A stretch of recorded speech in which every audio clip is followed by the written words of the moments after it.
So, welcome back mga kahood. Ah, after ilang ano ba 'yun? So 12:37 na.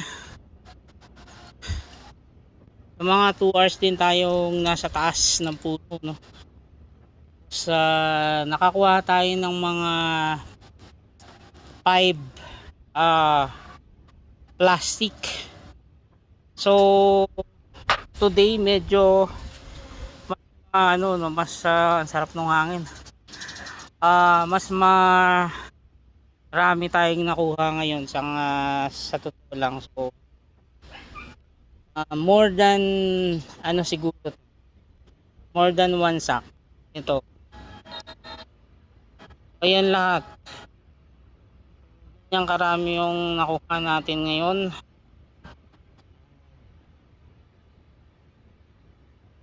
Marami-rami to. So last time yung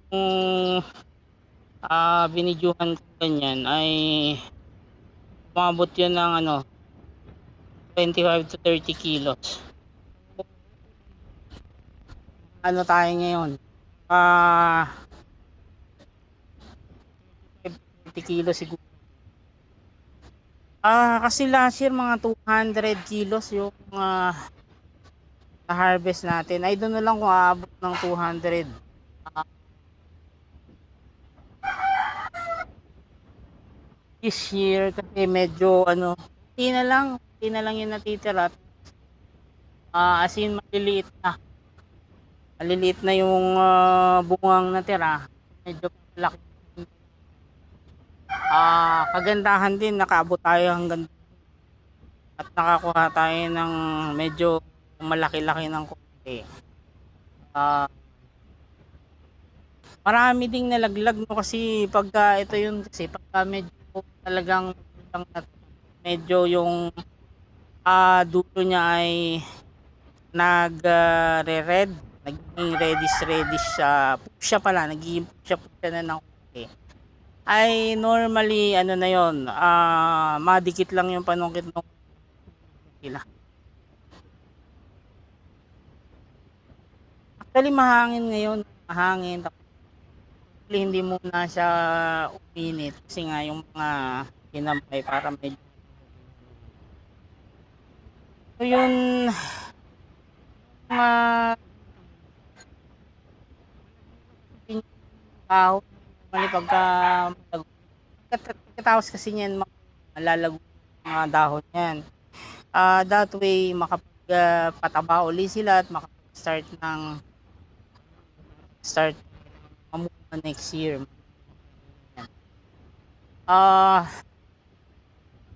Ang init but tatry din natin na makapunta talaga doon sa pinsan ko ngayong araw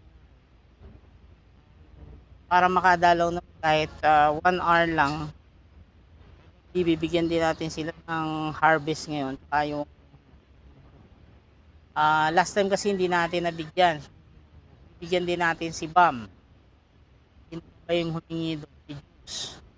At saka si Maris humingi din, kaya lang medyo malayo yung Pasay, no.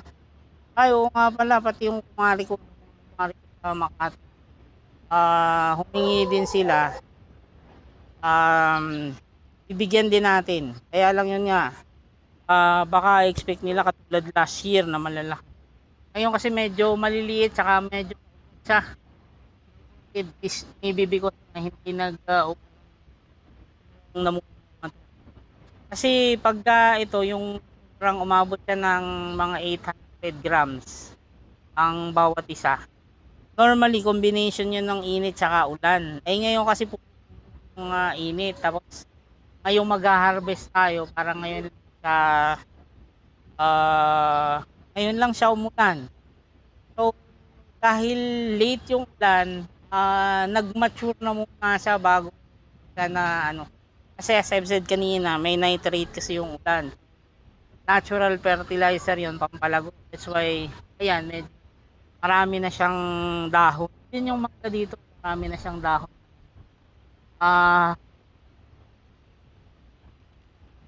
Grabe yung mangga ngayon, 'no, sobrang nagmura yung mangga ngayon, may nagbebenta nga ng ₱20 na lang per kilo.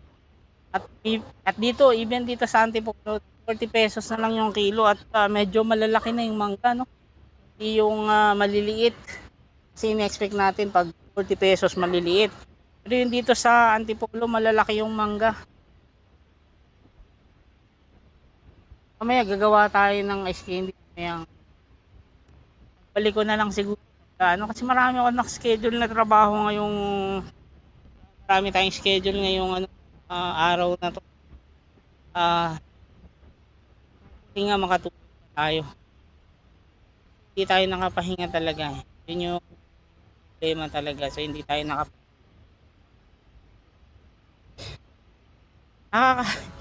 actually, na ako ngayon. Yan yung thing lang. Ako kasi hindi ako masyado inom ng tubig. Pero pagka ganito, yung nag-aakyat ako, may mga ginagawa, medyo inaano ko, ah,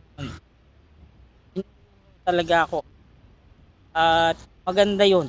Maganda yung inom kasi kadalasan eh, isa, dalawang beses lang ako umiinom sa isang araw. Maybe because nagsasuffer yung aking kidney, no. May problem kasi ako sa kidney because nga hindi ako masyado iinom.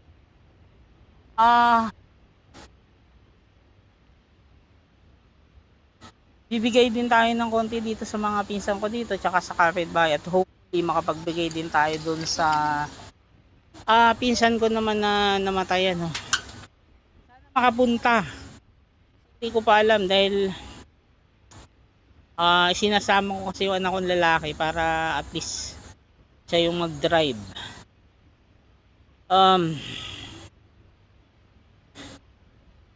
Hinihingal ta hinihingal ako tsaka uhaw na ako.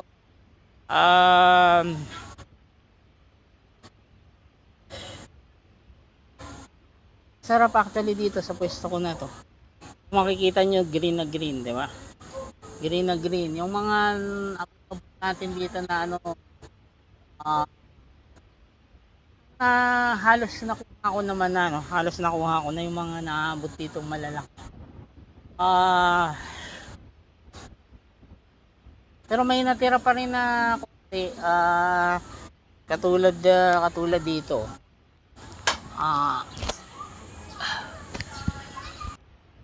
Ayan, malapit lang yan. Actually, abot na ko pa yan. So, yan, ayan. Kung mapapansin nyo, halos wala nang laman yung taas na malalaki, ha. Ayan. Meron pa naman dyan at saka dito.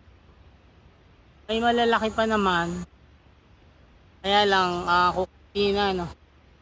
Lalasan, maliit na. Inubos na nga natin, no. Inubos na natin halos lahat ng bunga. Actually, feeling ko ngayong taon na to hindi ko mabibigyan lahat. Unlike last year, sobra-sobra. Nakatatlong beses ako nagbigay dun sa kapatid. Ngayon, baka isa or dalawang beses ko na lang siya mabibigyan. Kasi marami rin naman bunga ngayon, as in marami. Ang problema lang talaga, maliliit ngayon. That's why hindi masyado marami yung mabibigay. Ibig sabihin, kung last year mga 7 lang ay 5 kilo na, or siguro mga 10 peraso ay 5 kilo na. Ngayon ay hindi,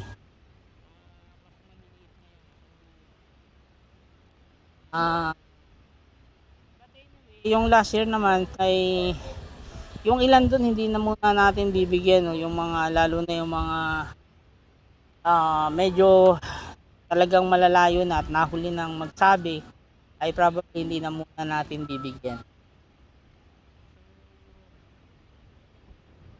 I think si na rin papagod na rin talaga ako, tingnan na ako.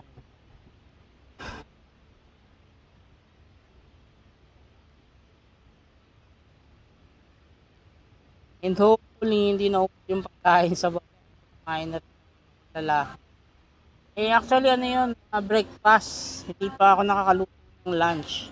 At pala ko kakain lang ng konti kung may natira pa at sa labas na lang kakain ng pandagdag. Lalabas naman kami.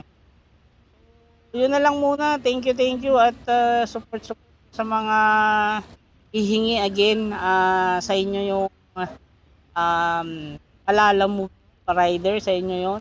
Kayo mag-pick up, hindi ako.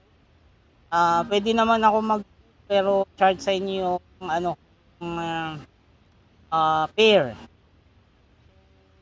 Yun lang muna. Thank you. Bye.